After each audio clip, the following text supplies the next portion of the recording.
Welcome to This Country Life. I'm your host, Brent Reeves. From coon hunting to trot lining and just general country living, I want you to stay a while as I share my experiences and life lessons. This Country Life is presented by Case Knives from the Store More Studio on MeatEater's podcast network, bringing you the best outdoor podcast the airways have to offer. All right, friends, grab a chair or drop that tailgate. I've got some stories to share.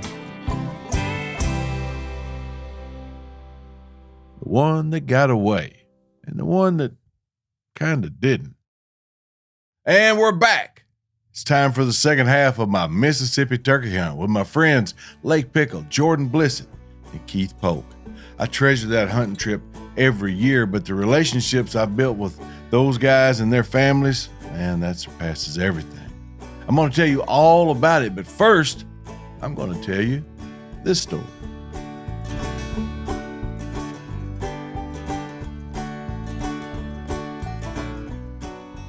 20-something years ago, I was riding around rural Missouri with my longtime friend, Toby Niemeyer. I've talked about Toby on here plenty of times, but for those that don't remember, I've been hunting at his place for the better part of 25 years. Last year, I finally talked him into going with me, and we doubled up on 2 whoppers. But this story was back then, as my daughter Bailey says, and Toby's interests were only in finding me places to hunt. We drove by a small farm, and there feeding out in the open pasture along with a group of yearling calves was a big old Missouri longbeard. He wasn't paying any attention to them, and they walked around him like he wasn't even there. Toby said he knew that man that owned that property, and after a quick phone call to the man once we got back home, I had permission to hunt it. The next morning, I made the hour drive from Toby's to the new place, stepped across the fence, and waited for daylight. Now, as Missouri woke up, I was greeted by a gobble at the opposite end of that pasture along the tree line. It was still plenty dark, and I had a lot of time to pick out a spot to sit. Unfortunately, just didn't have a lot of choices. That spot was at the top of a rolling hill that ran the length of the narrow property, with the top of the ridge in the middle of the pasture and the terrain sloping down toward the fence rows on each side. Thickets dominated both sides of the field outside the barbed wire, so it was just a matter of finding a spot that would work, making a little makeshift blind and jobbing a hen decoy in the ground and getting comfortable until he flew down, spotted my decoy, and slid on over to socialize. The songbirds were letting it rip, and it was past what I thought was fly down time when I clucked a couple times. He answered me, and he just pitched off the limb and went into full strut 200 yards away.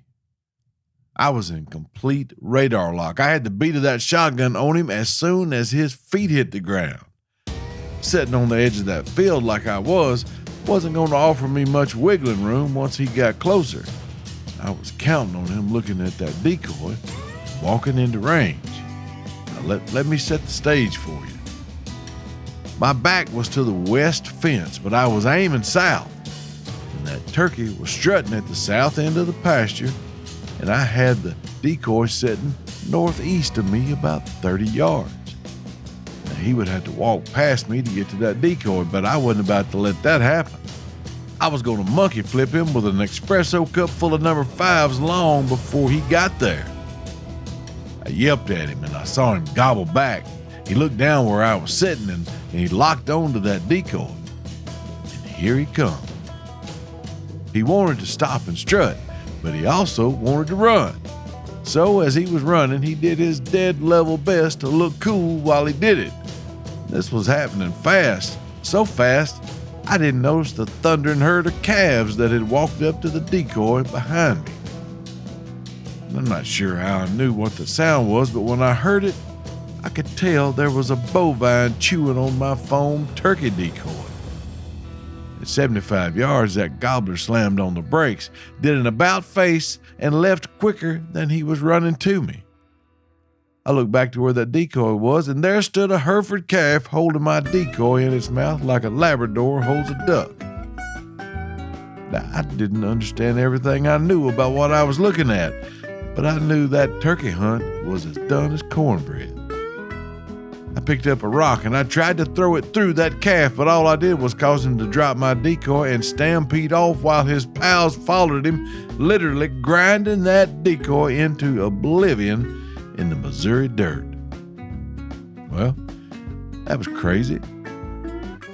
I was sitting back at the truck getting ready to leave and singing the blues when the farmer drove by. I told him what happened. He promptly opened the gate and pushed the calves across the road into another pasture, and I thanked him and I offered him some money, but he refused.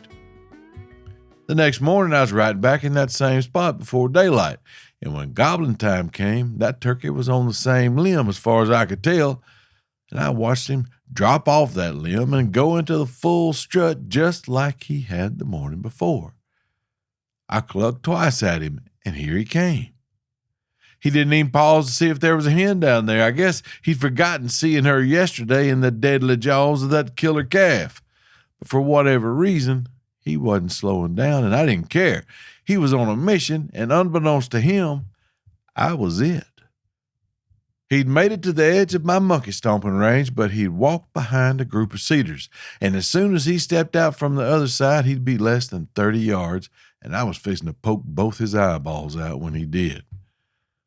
That's when I heard the horse running towards us from the opposite direction. I glanced left, and coming at full gallop was someone's trusty steed tracking toward my turkey like a missile. I heard the turkey putt from behind the cedar and run for his life back the way he came. That horse skidded to a stop just past the cedars, dropped a pile of pasture apples, and started grazing like nothing had happened. I didn't even know there was a horse there. Where was he yesterday? Walking back to the truck, I slipped next to a mud hole and dropped my shotgun right in the middle of it. It went plumb out of sight. I went back to Toby's, and while I was taking my shotgun apart, he called the farmer about the horse. Apparently, he dropped that horse off after he moved those calves, and I left the day before. He said he'd go over and move him too. When Toby hung up the phone, he said, "You'll have that whole place to yourself in the morning. No calves and no horses." Finally, I thought to myself, how much bad luck could one fella have and not kill a turkey that had run to him 2 days in a row? I felt good about it, and my shotgun had never been cleaner. That was my last night. I had to go home the next morning following that hunt, and we set up a little later than usual, talking and visiting with neighbors who'd come over to eat. The next morning, I was running about 15 minutes late, but had it figured in my head on the hour drive over that as soon as I got out of the truck, I should just grab my shotgun, hop the fence, and go sit in my spot. The sky was glowing when I parked my truck at the north end of that property, and I opened the door and I heard him gobble on the roost. Had to be in the same tree, if not on the same limb once again. "I got you now, buddy." I put my vest on before I left the house. I had a call in my mouth that I had been warming up for the last 20 minutes. All I needed to do now was grab my shotgun and jump across that fence. That turkey gobbled again, and I just stood there, staring at the muddy spot in the back seat where I had laid my shotgun the day before after dropping it in that mud hole. The shotgun that was an hour away leaned up in the corner of Toby's kitchen where I'd spent all afternoon cleaning it the day before. And that's just how that happened.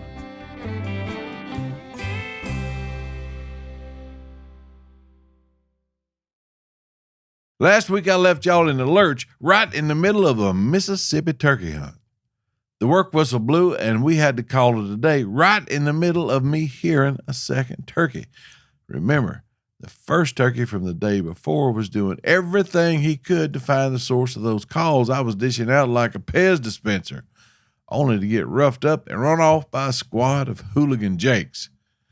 So on the second day, my partner in crime and host for the Magnolia State Turkey Tour 2026, Lake Backwoods University Pickle, he and I were standing on the front porch of where that joker had been roosting for dang near a week. Now, if for some reason you missed last week's episode, number 439, stop what you're doing right now and go back and listen, or this ain't going to make a lot of sense. We'll wait for you right here. Take your time, but hurry up every chance you get. For all you overachievers, we're moving on. We traced our steps back toward the truck, and as we got in the general vicinity of where we'd heard him, Lake punched him in the ear with a barred owl hoot that almost made me gobble, and he answered. We guessed him about 350 yards. We needed to close the distance and pick out a good spot to owl at him again. We moved quietly but with a purpose for about 100 yards. Doing the math in my noggin that Miss Brenda McDougal lovingly beat into my brain and literally beat into my behind, that would put us on the same 10 acres as him, with plenty of cover between us to conceal our approach, giving us plenty of time to pick out a spot and sit down.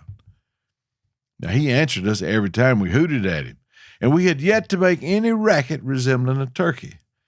He ought to be right where he was the last time he gobbled at us. We stopped after crossing a little water-filled drain about 3 inches deep and 3 feet wide. It would be our final spot to hoot for a response to find him. I felt like Sean Connery in The Hunt for the Red October when I turned to Lake and instead of giving the order, "One ping only, please," I said, "Send him one, Lake." I estimated Lake's owl imitation to have been almost out of his head when that turkey gobbled less than 100 yards away. Yowza! He was close. Now, looking back now, we may have overestimated how far he was by about 50 or 60 yards. Which brings up a fair question that I get asked pretty often, and that's, how do you estimate how far a turkey is when you hear him? Well, the answer takes a lot of variables, with experience in spooking turkeys being the two best teachers by far. But a gobbling turkey 300 yards away from you while on the roost is going to sound different than 300 yards away from you on the ground, even if he dropped off the limb and was standing at the base of the tree. If he's facing towards you as opposed to turned away from you, that'll make a big difference. Wind direction, the stage of spring leaf growth on the trees and bushes, rolling hills, flat ground, humidity, environmental noise. There's so many things that go into the equation of guessing the distance of a turkey. Turkey gobbling from the same limb 2 weeks apart during the spring green up can sound like they're not even in the same zip code, much less the same tree. All the things you have to take into account when you're moving on a turkey. But out of all of them, there's two things that are almost always true on every one of them, regardless of where you hunt them. They're usually closer than you think, and you probably didn't get nearly as close to them as you thought you did. Not always, mind you. Like this time, for instance. Me and Lake were standing beside one another after crossing that little drain, and he revved himself back up and let loose a low-key hoot, and pow! 80 yards away. Had that stand of pines not been there, he'd have been close enough to see without any trouble.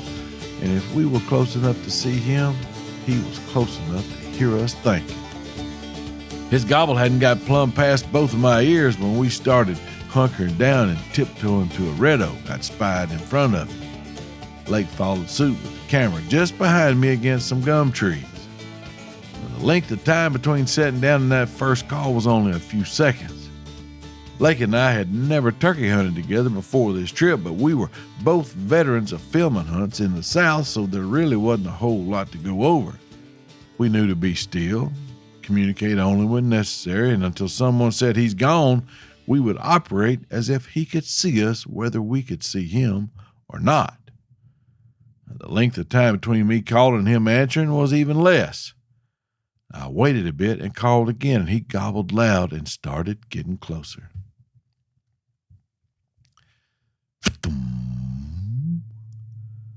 I heard him drum when Lake did, but I couldn't tell exactly where the drumming was coming from. That sound is unmistakable and sometimes difficult to course. It's like I can feel it, like it consumes me at times, and It overwhelms my sense of direction. The gobble he followed it up with was clearly right out in front of where we were staring into that small patch of mature pines, trying to catch the slightest glimpse of movement. Then, like so many times before, he just materialized as if by magic right out in front of us. Lake could see him, but I couldn't. I strained as hard as I could, moving only my eyes as I stared through and past the privet and hardwood saplings that dotted that area between me and the edge of the pines. I should be able to see him, but I can't. He wasn't there, and then he was. There he is. I got you now, buddy. My eyes locked onto him, and I dared not blink. His head was red, white, and blue against the contrasting darkness of that patch of pines where he stood unmoving in full strut 60 yards away. I knew he was too far, but I asked anyway. How far? At least 60. Was what I heard, sneaking through the tension that held us both in a state of alertness that for me is only surpassed when an element of danger or an imminent threat is present. I could hear every puff of wind, every rustle of leaves, every bird, and every breath I took. My heart pounded in my chest, but all my thoughts and movements were deliberate and planned well in advance of the time I was currently in. I was seeing not where he was, but every possible place he could go from where he stood. I targeted the 40-yard mark, the limit I'd placed on myself to shoot him. I need him to close the gap between us by a third, just a third, where he was. He just stood there and strut and creeped his way to my left, coming an inch closer. But he just stood there and strut, creeped his way to my left, without coming an inch closer. 60 yards isn't much when you're shooting turkeys these days, and I'd further limited myself by using a Weatherby Orion side-by-side in 410. But it wouldn't have mattered if I'd been toting the 30-06. I don't shoot turkeys at 60 yards. Killing him ain't my deal. Tricking him into coming close, that's my game. Eventually, he drifted back the way he came and then eased off toward the neighboring property. We moved up to where he had been well inside our property line, and when he gobbled again, he was deep on someone else's land. Disappointed? Not really. It was an exciting hunt from start to finish. I didn't actually count that as a missed opportunity because I wouldn't have pulled the trigger on him with anything at that distance. But we had him pretty well patterned now, so we backed out. We didn't want to put too much pressure on him. It was the middle of the week. I had 2 more days to hunt. There would be no need to get all worked up over this turkey and push him further away. So we lit a shuck and started prospecting. 6 miles later, we got back to the truck, having not heard another turkey, but taking great solace in not bumping one either. Tomorrow would come soon enough, and when it did, we'd already made plans to be standing beside that little drain where we first sat down on that turkey this morning.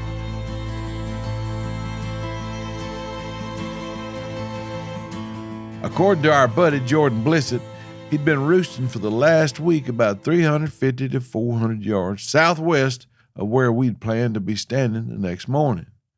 We'd also heard him in the area of that spot this morning before he flew down, and we encountered him over on our property. We finished the day out with nothing of great significance to report other than having supper in Brandon, Mississippi at a pizza place called The Cleaners. We met Keith Polk and his family, and Jordan and his daughter Brent, Josh Thrash and his son Reed, and we wrecked 2 tables full of pizza and told one turkey story after another. It was a grand time.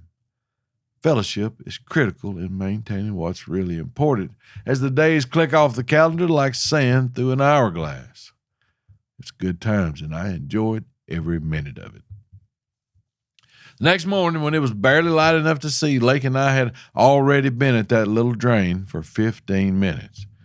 We slipped in without making a sound or turning on a light or saying a word. It was a short walk of less than 300 yards from the truck. One of Jordan's cleaned-out woods roads that doubled as a food plot allowed us a direct approach from the truck to our listening spot. My favorite time of the morning is right after the first redbird starts singing. partly because the redbirds are my favorite songbird, and partly because I know if the redbirds are awake, the redheads are awake too. And I whispered to Lake, "Is he roosted that way?" It was in a voice so faint he was more reading my lips than hearing my words, and he nodded, "Yeah." We waited another 3 or 4 minutes, and then as if he'd been reading the script, I turned to prompt him to send a hoot through the woods when I saw him take in a belly full of air to do just that. Gobbler answered back, and he was so close it nearly scared last night's pizza out of me.